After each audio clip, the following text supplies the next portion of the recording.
If you're dating a divorced man who is telling you that his previous wife was crazy, listen carefully. Who is telling you either his previous wife was crazy or he's telling you they just divorced on mutual agreement, just know that there's a problem right there. Who is also telling you that the relationship was no longer serving them, so they just went their separate ways and it was a mutual decision. Emphasis on the person trying to tell you it was a mutual decision. Just know there's a problem there. If you proceed with that relationship without having to, number one, there are things you should do in that kind of a relationship. Number one, that is a gray definition of what happened in the previous relationship. Let the person go in depth and tell you exactly what happened, scenario to scenario. Let them give you that explanation, and after they are done, go and find a way to speak to his ex-wife. You may not necessarily speak directly to his ex-wife, but find a way to find out what exactly happened from his previous marriage. So you can ask questions, you can ask him questions like, what exactly was the particular thing that happened that broke the camel's back? What exactly was that particular scene? What really happened? Did you guys get into a fight? Do not find out anything that they kind of give you the blanket definition. Let them explain. This particular day, I came back home late and she said I did not come early and I said this in response. Then it became an argument. And then I told her this and she felt she was unhappy about this. I'm just giving you examples of what. Let them explain. Let them give you a breakdown, a proper breakdown of what happened.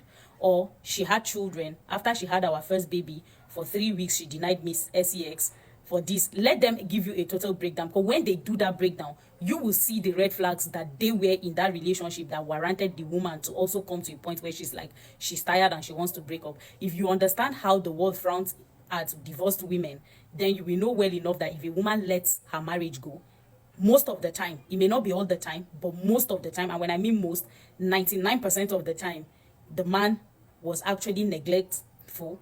He was neglectful, he was selfish, or he was wicked. One of these three, or three of these three, could be the key. A lot of you don't ask those details because you feel like it's the person's private life, so you don't want to look nosy. You have to look nosy because that person's private life is going to have impact on your own private life as well. You guys are trying to merge lives together, so it is important for you to know what happened in the person's previous behavior. A lot of these men abandon women when women are in difficult conditions. Whenever a woman finds herself in a difficult situation where she's not able to be useful to the man, he abandons her, and that is usually the case. So that is what brings about this divorce for these men. And some of them are like sweet talkers, so they manipulate these women into thinking, oh, naturally a woman should not have to reject them, or they have needs and the woman does not have needs. So sometimes those women become too stressed and they kind of begin to gaslight themselves and say, okay, maybe the relationship is truly not working, and they will now come and tell you that it was mutual agreement. Most of the time that is not the case, right? A lot of these men abandon these women when these women have difficult situations. So be careful when marrying a divorced man. And I'm telling you this not because I know that somebody is going to try to come in the comment section to tell me that, oh, divorced women can. It is not the same. A divorced woman is not the same as a divorced man. And I know that I might get some people who are trying to tell me, oh, I'm only siding women. Yes, I am. Yes, I am, because that is the truth. A man being a divorcee and a woman being a divorcee is not the same experience. It is not the same, and it is not. While a man being a divorcee could be something for you to look at his character about, it's usually not the same for women. For most of the time, it is not about the woman's character. It's just about her not being able to endure as much abuse and neglect most of the time. Most of the time.